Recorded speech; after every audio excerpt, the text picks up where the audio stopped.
Assalamualaikum warahmatullahi wabarakatuh. Kami membuat tugas video untuk tugas akuntansi. Perkenalkan, nama saya Kofifa Kita Pertiwi dan rekan saya Sepia Putri Anggraini dan saya Linda Amelia.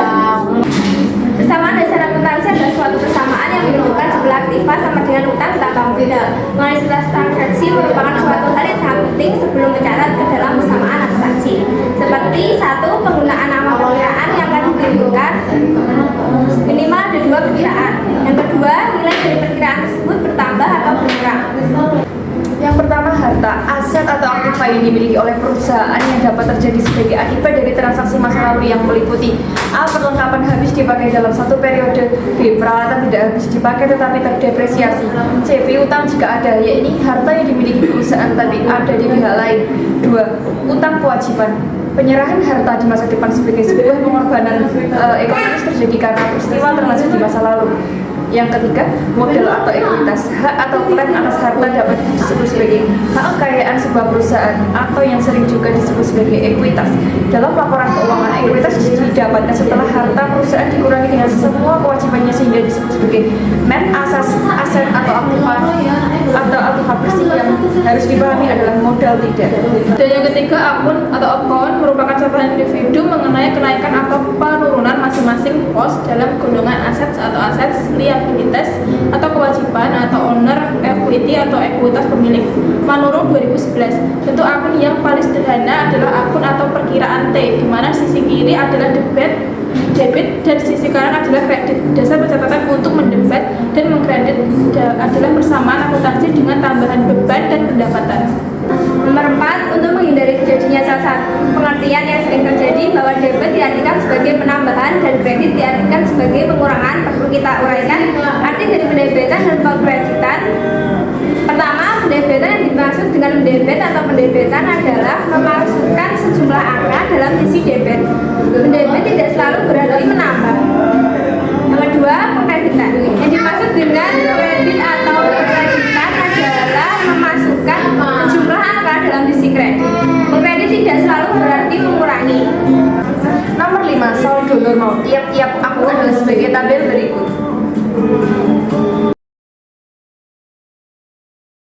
Nomor 6, terdapat 2 kelompok akun atau perkiraan, yaitu 1. Akun real atau permanen, akun-akun yang terdapat dalam neraca, yaitu aktiva, utang, dan modal. Akun ini menyatakan posisi saldo keuangan pada neraca. 2. Akun nominal atau sementara, akun-akun yang terdapat dalam perhitungan rugi laba, yaitu akun pendapatan dan akun beban. Akun-akun ini pada akhir periode akuntansi harus ditutup sehingga saldonya 0 pada awal periode akuntansi. 7A. Aset tak lancar, non-current aset. Aset tak lancar merupakan aset atau harta kekayaan perusahaan yang tidak memenuhi kriteria untuk dimasukkan ke dalam kelompok. B. Aset lancar kurang aset. Menurut PSAK, aset lancar adalah aset kekayaan perusahaan dalam bentuk kas atau setara. Kas untuk menyelesaikan kewajiban utang atau liabilitas sekurang-kurangnya 12 bulan setelah periode pelaporan atau dapat direalisasikan dalam jangka waktu 12 bulan dari tanggal laporan kondisi keuangan atau dapat direalisasikan dalam siklus operasi normal perusahaan atau dimiliki untuk masuk diperdagangkan. Dan yang ketujuh, C. Liabilitas lancar, current liabilities.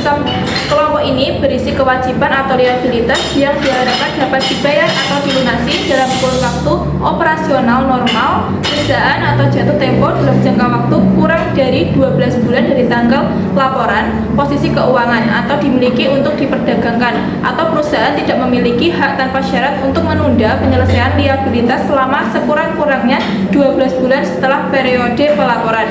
Beberapa akun yang termasuk dalam sub kelompok ini adalah 1. Akun utang dagang, yang kedua utang tertulis jangka pendek, yang ketiga utang upah dan gaji pegawai, 4 utang pajak, 5 utang dan lain-lain, pendapat diterima di muka, 7 deposit dari pelanggan, 8 sewa diterima di muka.